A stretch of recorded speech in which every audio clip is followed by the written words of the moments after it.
Amy, I remember the first time that I learned about inflation. I must have been about sixth grade, and I was reading a book that was written for that age range. It was about Germany between World War I and World War II, and it was explaining how Hitler came to power. And I remember it talked about hyperinflation in post-World War I Germany. The book said that people would shop for bread with wheelbarrows full of cash. That image stuck with me, and every time I hear the word inflation, I see that little cartoon from the book in my head with somebody with a wheelbarrow full of cash running to the bakery. Wow. And, honestly, that's a tough first image. I would imagine that did leave a lasting impression. And I know for me, I remember the great inflation of the 1970s and 80s and, some of those financial patterns that got woven together. And we've learned from some of our previous episodes that we're all interconnected when it comes to how the market impacts us. So this is possibly the most immediately applicable topic we've ever talked about. I think you're right. Absolutely. So obviously, Holland, you and I are not the experts when it comes to finances. We've learned.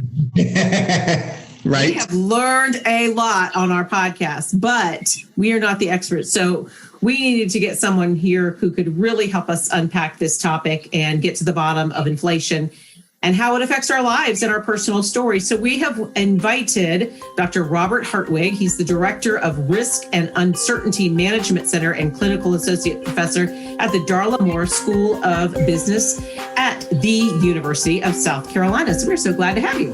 Very glad to be here. Yeah. Hi, I'm Holland Webb. Hi, I'm Amy Boland. And you're listening to The Afterword, a conversation about the future of words. I don't know if being a finance professor was the fulfillment of a lifetime goal for you, or if you came to your profession another way, but in just 60 seconds, would you mind sharing the Cliff Notes version of your life and who you are? Well, sure. I am originally from Massachusetts and went to the University of Massachusetts as an undergraduate and set out to be an academic by doing a PhD, ultimately at the University of Illinois.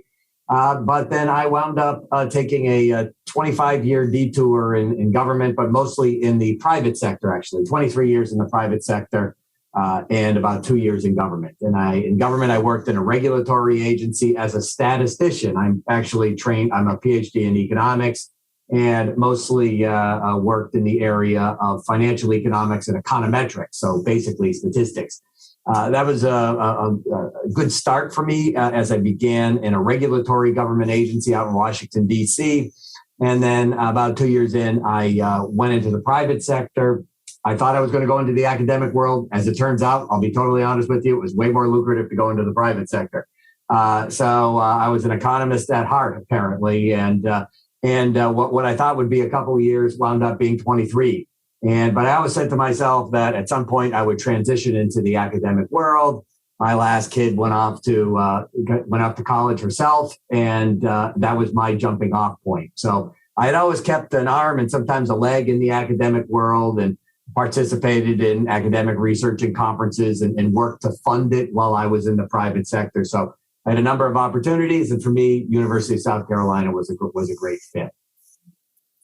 Wow, that is quite the journey, but it sounds like everything in your financial history has lined up. Well, it kind of is. I will tell you that ever since I can remember as a young child, I was always interested in money. I was interested in making money, but not from, say, a pure perspective of being a greedy. Also trying to understand how is it that an economy works without really being able to understand it. And I will tell you that when I was a kid, again, I was doing odd jobs everywhere, mowing lawns, painting. But one of the jobs I had that was the most influential, I'm going to date myself, but for many years I was a paper boy out there on my bicycle early in the morning. So you manage your own business effectively doing that. But the other benefit of that is I don't think is well appreciated is at a very young age, I read the newspaper from cover to cover. And that included the business section, but also things related to politics and geopolitics. And so that combination of seeing what was going on in the world, tying that to what was going on in the political environment, when there were military conflicts around the world. And I became very interested in history, this sort of way, in economic history. And one thing I've learned for sure is as I look around at the landscape today, where inflation is elevated, where there's a lot of political rancor, or where there are wars going on in various places around the world, this in every respect reminds me of the time when I was a paper boy and the Vietnam War was going on. And we had high inflation, and it was the post-Watergate era. So it was a very politically contentious period of time. So as Mark Twain once famously said, he said, history doesn't repeat itself, but it rhymes. And that's true whether it's economic history or political history or anything else. And I think, one way to be a great economist is maybe to be a great mathematician. Another way is to be able to tie the thread of economic and global history together over time and then use that in your profession. And particularly now for me, when it comes to teaching students, having that historical perspective. I mean, even in class today, I spent a few minutes on 9/11 because that was this weekend. And that was a very important event, not only in military history, but economic history for this country. Oh, my goodness, Holland, this is going to be a fantastic conversation. I can tell already because I am loving the stories and, absolutely connects to the history and that piece of, we're all interconnected, whether financial history, military history, political history. It's such a great point, Robert. All right. So because we have really found that our listeners appreciate a level playing field, let's get some terms under our belt because we are hearing some of these and oftentimes they get thrown out. Like everybody should know what this means, but maybe we're not using it in the right way. So the first term we're going to try to unpack is inflation. What is it? Right. So let me just keep it simple. So inflation refers to changes in price levels. And we measure that in the United States and in other countries. The federal government undertakes a monthly survey. And what it does is it looks at a certain basket of goods and services, meaning it looks at the price of gasoline and the price of chicken and the price of getting a haircut and the price of visiting a doctor, thousands and thousands of items. And it looks at how those change month to month.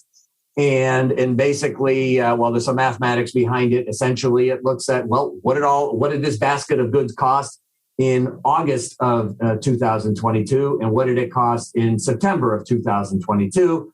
We compute that change month to month and year to year. Usually the way that we measure inflation, the sort of headline number that you hear is kind of the year over year sort of a number. So the new numbers came out on September 13th, the day we're recording this. And it showed that inflation year over year was up 8.3%. That was down from a 9.1% peak back in June.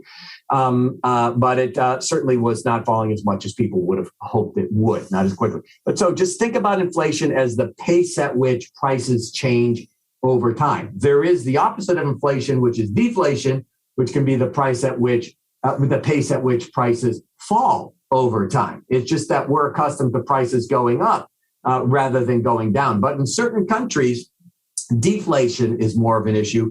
And in this country during the Great Depression, when the economy is very weak, deflation is a potential issue. And that's actually more dangerous in many respects than inflation. But that's almost for another discussion. Okay.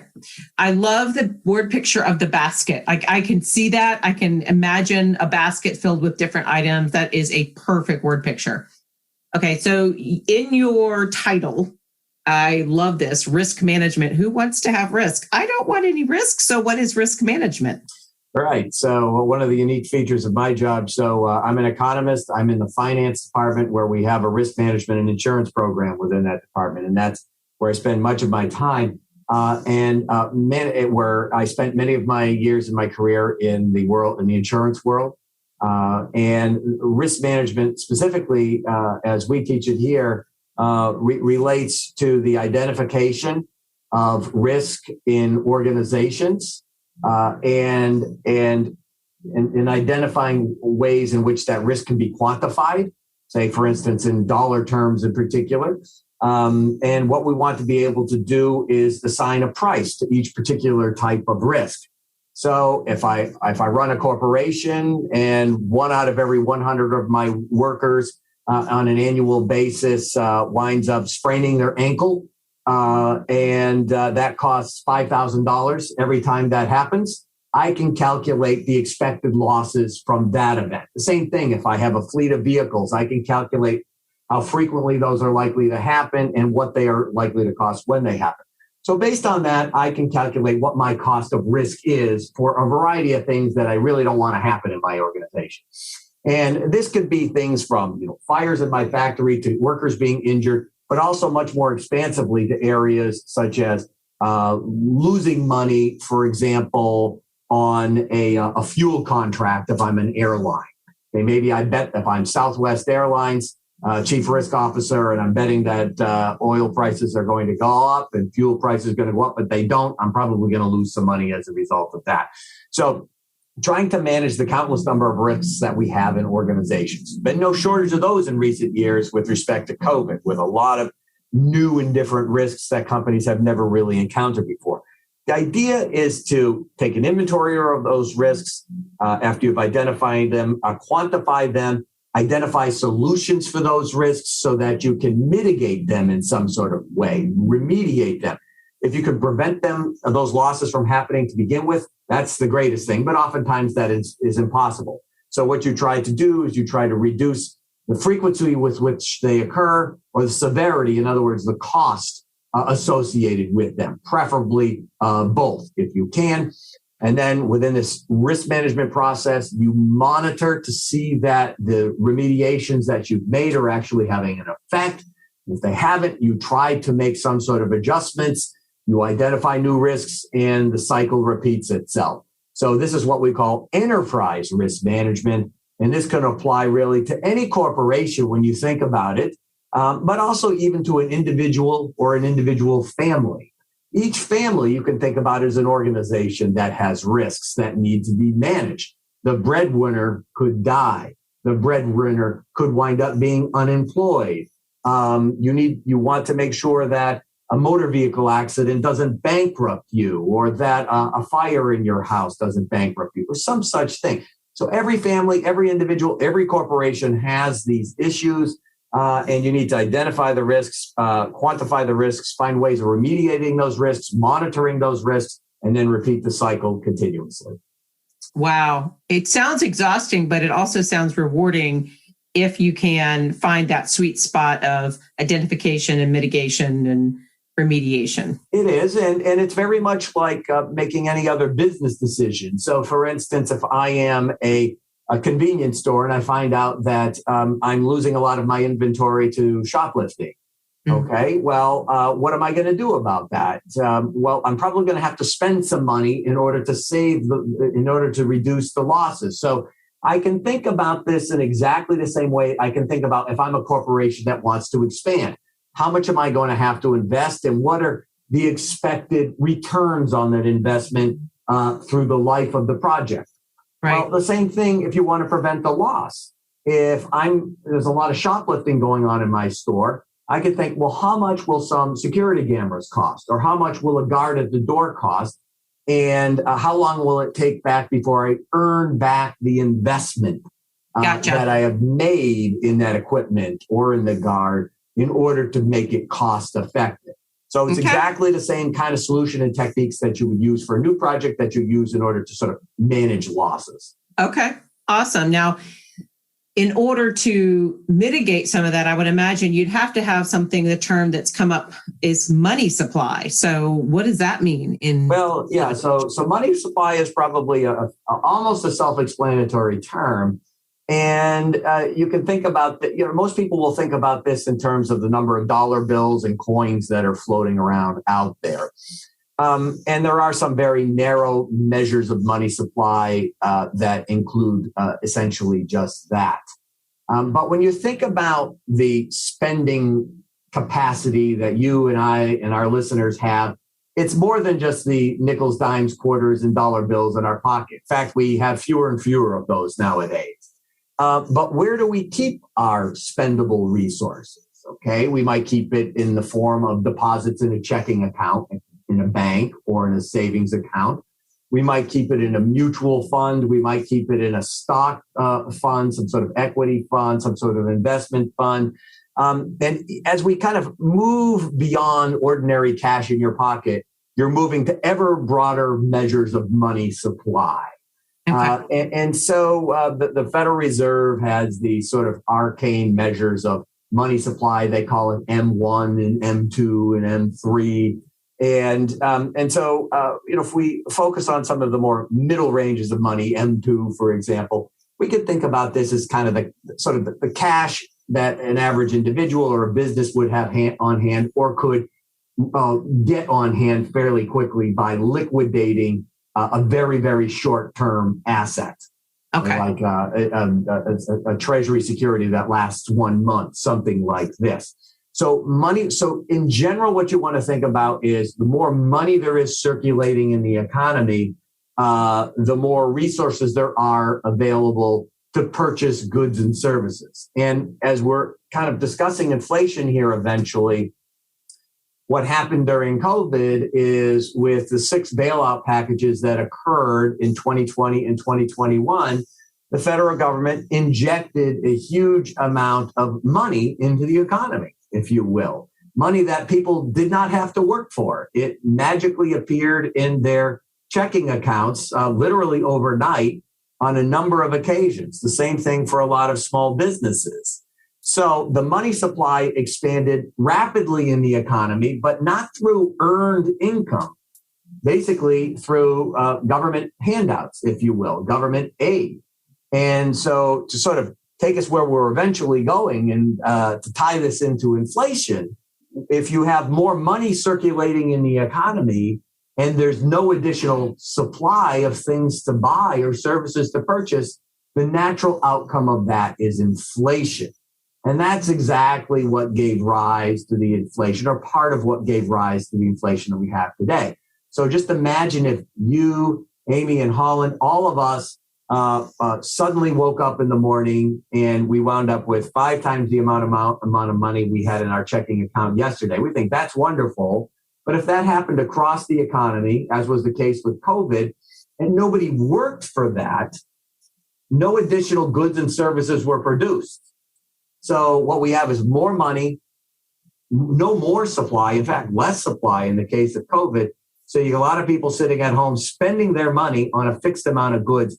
The price of those goods and services wound up going up.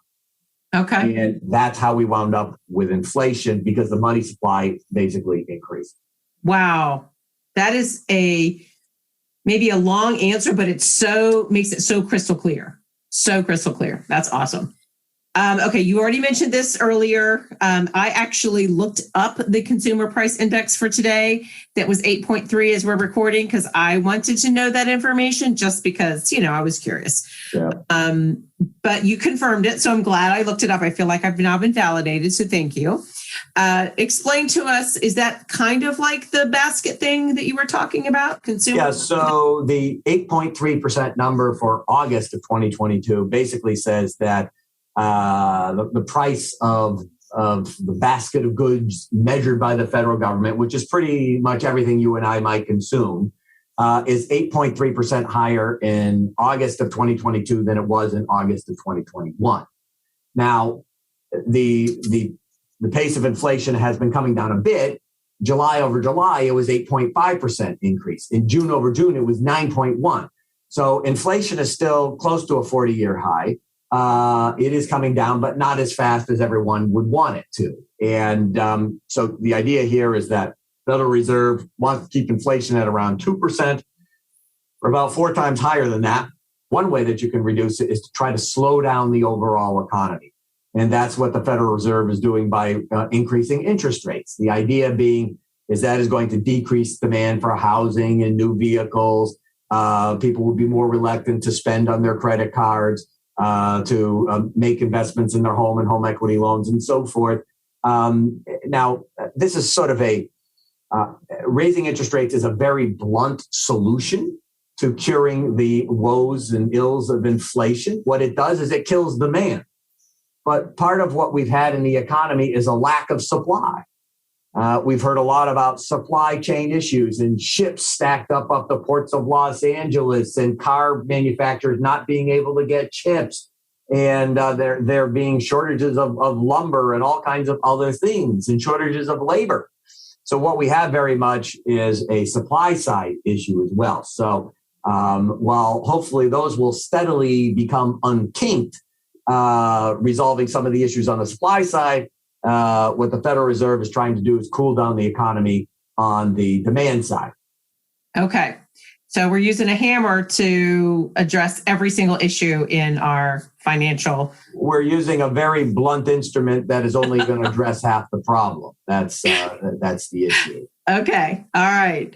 Our last term for today, recession. I keep hearing that people say this is such a bad thing. We do not want to go into recession. And I remember the last recession. So what is it?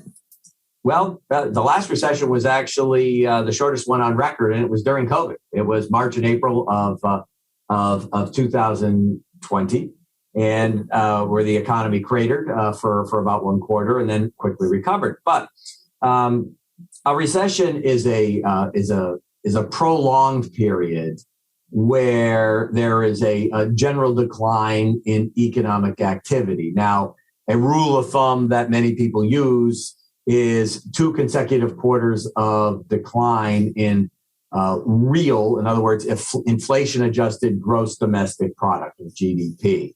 That is again a sort of a rule of thumb, but not an official definition.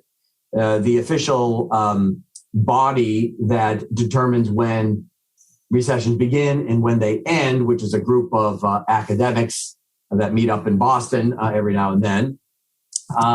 The National Bureau of Economic Research takes into some other broader considerations. So, for instance, we did have 2 consecutive quarters of declining real GDP in the first half of this year. First and second quarter were negative, not strongly negative, but they were negative. And so many people said, see, we're in a recession. But simultaneously, the unemployment rate was only 3.5%, which is tied with the lowest unemployment rate we've had in the past over 50 years. So it's difficult to reconcile the shrinking economy with a 3.5% unemployment rate. When you look into it, there are a number of statistical aberrations that gave rise to the decline in GDP. And in fact, the decline in GDP is going to be strongly positive in the third quarter of this year, probably close to 3.4%. So is the economy in recession now? The answer is no. Will it be at some point? Probably in early 2023. Yes, we'll probably have a shallow recession, meaning one that doesn't last that long and does not result in an extraordinary shrinkage in overall economic activity, nor will it be accompanied by a sharp increase in the unemployment rate. Okay. Recessions come in all shapes and sizes. I did not even realize that we already had a shorter one. I was thinking back to 2008, right? And all that mess. But it's interesting because what I'm picturing is almost where you take a 2-liter bottle and you shake it and it swishes on one side, swishes on the other side, and it's starting to come down. So I'm wondering if this balance of between recession and inflation, we're going to be coming to back into some sort of balance a little bit from what you were saying. Well, there historically has always been a view that there is a trade-off between inflation and recession. And this was certainly the popular view among economists in the 70s and 80s, the period of high recession recession and inflation during that period of time. The relationship is maybe not as strong as it used to be. And The reason we've come to believe that is the unemployment rate was very low for many years prior to COVID, below 4.5%, even below 4% for a number of years. And yet the inflation rate never really rose during this period of time. So when I was a baby economist, we kind of believed that, mind you, I went to graduate school in the shadow of the great inflations of the 70s and the 80s. And we always believed that an unemployment rate less than 5% or so would give rise to sharply rising prices. In other words, an inflation problem.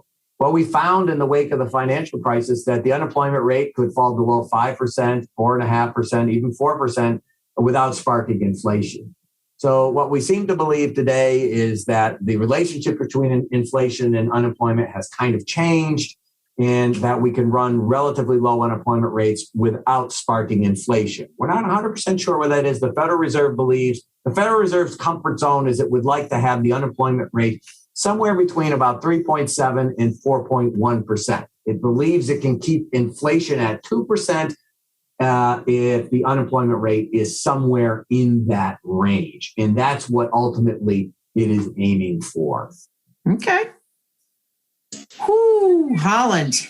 I have learned more about economics and how an economy works in the last 20 minutes than I did in 2 economics classes in college, I think.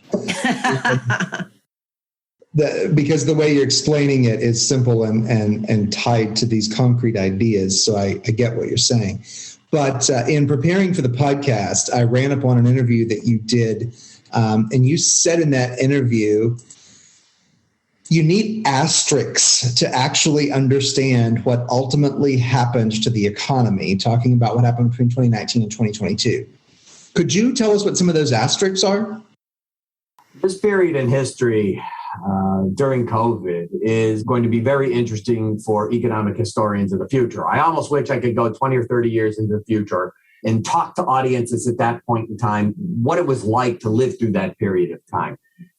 So there are, young economists today and others who will be able to do that. I'll be long since retired, although I have had the opportunity to talk to students about what it was like to live through the 9/11 period, which was also very economically disruptive. So, but every period of economic history is unique. And just by looking at the raw data for 2020, 2021, where you see a 32% decline in economic activity one quarter and a 33% increase in economic activity the next quarter. You see within a span of 60 days, the unemployment rate go from 3.5% in February of 2020, which was the lowest since 1969, to 14.8% in the span of 60 days, which is the highest number since the Great Depression.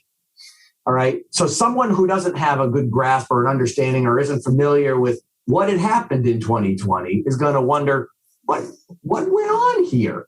Okay. And so it's if I were an economic historian or a student of economic history in the year 2050, and I looked at these data, I would wonder, well, what caused this and why? And so I probably will have heard about the COVID pandemic of the 2020s, but I would want to dig more deeply into it and see how was it that the pandemic caused such a collapse in the economy, but then it rebounded so quickly.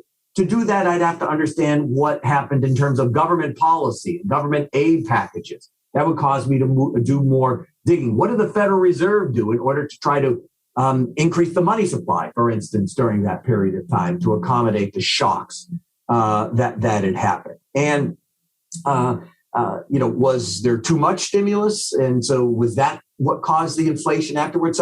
So there are just so many, as you mentioned, asterisks, there are footnotes.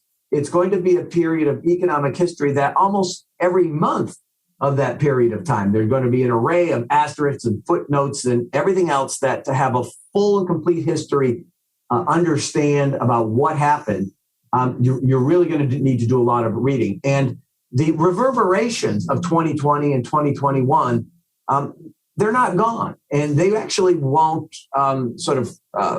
wash out of the economy, kind of like ripples in a pond. Okay, so you throw a stone into a pond and you get some big ripples, but they ripple further and further outward, maybe not quite as large as those initial ripples, but we will be feeling the impacts of the economic dimensions of COVID through the end of the decade. I distinctly remember telling people that the financial crisis, which began in 2007, 2008, 2009, that the economic impacts of that were so deep that we would be feeling those ripples into the 2020s. And in fact, we were. The Federal Reserve cut interest rates in the mid 2008, 2009 in response to the financial crisis and left them low for a decade after that. And in fact, they were quite low even when COVID began. So every economic event is connected to the next, just like every event in your personal life is connected to the next. You can never completely distance yourself from it. You can't run away from it. There's nowhere to run. There's nowhere to hide. You can protect yourself. You can be cautious in a variety of ways, but you are going to be subject to it just like you are the weather. Okay. So I'm going to go back to our word that we did earlier, the risk management word. Okay. So, because otherwise it just feels pretty hopeless. We've got all this inflation. You've talked about a little bit about GDP ratio and unemployment and that connection between debt, unemployment, and inflation. Okay. So if I'm looking at this connection, how do we add a little risk management in that? What do we do? Is there any good news? Yeah. So there's two, let me think about it first talk to you about it first about personal risk management from an individual or a family perspective. You think all these sorts of things that are happening out there. As you go through your life, you have many risks every day. You could be in a car accident. You could lose your job. The food at the grocery store could be 8.5% more expensive than it was a year ago or a month ago. How do you guard yourselves against all these sorts of things? Well, think about the risks that you have. You probably have insurance on your home. You have it on your vehicle. That will prevent you, for instance, from being sued and losing all your assets if you're in an at-fault accident in your car. You have your home, for most people, is their most valuable asset. So you insure it to its full and appropriate value so that it can be fully repaired or rebuilt if it happened to burn down or something else happened to that. Other things that you might do, you have health insurance, hopefully. If you're fortunate enough to have that or can afford it, this will help you pay for illnesses or accidents that happen to you, large or small, whether it's a broken leg, a stubbed toe, or whether it's a major heart attack or a stroke. These are all, so insurance is one way that we protect ourselves against the uncertainties of the world. But against other things, say, such as unemployment, what you want to make sure that you do is you save up money over time so that you have at least, I say, a 6-month supply of cash that you can access to pay your bills if you happen to be unemployed for a period of time through no fault of your own. We could have a pandemic. We could have a financial crisis. None of these are your fault, but nevertheless, you might bear the consequences of it through the loss of your job. Other sorts of things that you could unfortunately die in your prime years when you have dependent children and a mortgage. You take out life insurance for those sorts of things. So our personal risks are generally related to mortality risks. In other words, we die at a time when others are financially dependent on us. We have morbidity risks, which mean we become ill or incapacitated, which in effect impact our ability to earn an income. And we also have longevity risk, which, as strange as it sounds, means we might live too long. Well, why would that be an issue? We outlive our financial assets. So we're not going to be able to enjoy the retirement that we would like. And so through a combination of the purchase of insurance, through savings and investment, making a sound financial plan, budgeting, those kinds of things, we can manage many of the personal risks we have in our life. And we have to constantly keep adjusting that over time. So, and I appreciate all of those tips because that does give a little bit of hope. How does that risk management help us now that we're in inflation? So right. Who is in a better situation with this inflation? Right. So, can you benefit from well, inflation in general hurts many people, of course. It's going to hurt people who are on a fixed income the worst. So imagine you're an individual who has retired, but maybe is not old enough yet to get Social Security. You're living off your savings for a period of time. Your the purchasing value of your savings is going to decline by, say, 8.5% a year based on the current inflation rate. Fortunately, if you are on Social Security, that is actually adjusted upward each year based on the consumer price index. So you will see a cost of living increase if you are a senior who is on Social Security. But people who are on A completely fixed income are going to suffer the worst. Now, individuals in the current economy right now, there are a number of ways to beat inflation. One of the biggest ways to beat inflation is to ask for a raise. So wages are going up at about a 5.2% annual clip. That's not quite as high as inflation, but people who actually then change jobs are seeing increases in the 9 to 10% range, which is above the rate of inflation. Now, if you're hesitant to change jobs, this is the time to do it because the job market is very tight. There's 2 open jobs for every 1 job seeker out there today. The unemployment rate is still 3.7%. Another way to beat inflation is to actually work a few extra hours, work an extra shift every other week, something like that. Yes, you may have to work a little bit more to keep ahead of inflation, but that's just how it's going to be. If you're going to sit there and not make any effort, you are going to lose your ability, your purchasing power is going to erode. Your standard of living is potentially going to erode. So, but in this, the economy is otherwise relatively strong in the sense that there are jobs out there for just about everybody. Pick up a side gig if you want to at night or on the weekend or at your current job. You're going to have to run a little bit faster to stay in the same place, at least for a period of time. But that is an unpopular form of advice, I will tell you, Amy. Nobody wants to hear that they're actually going to have to work a little bit more just to be able to maintain the same standard of living. Most people want to work less to maintain the same standard of living. But the reality is that's not going to work in the current period of time. Although wage increases are up and eventually, I think by the end of the year, early next year, wage increases will roughly be equal to the rate of inflation. Okay. Wow. Unpopular, but still hopeful. I appreciate that. That's right. There's nothing wrong with having a side gig. That's exactly right. For sure. Well, what's the essential element we need to know to understand inflation and how it impacts us?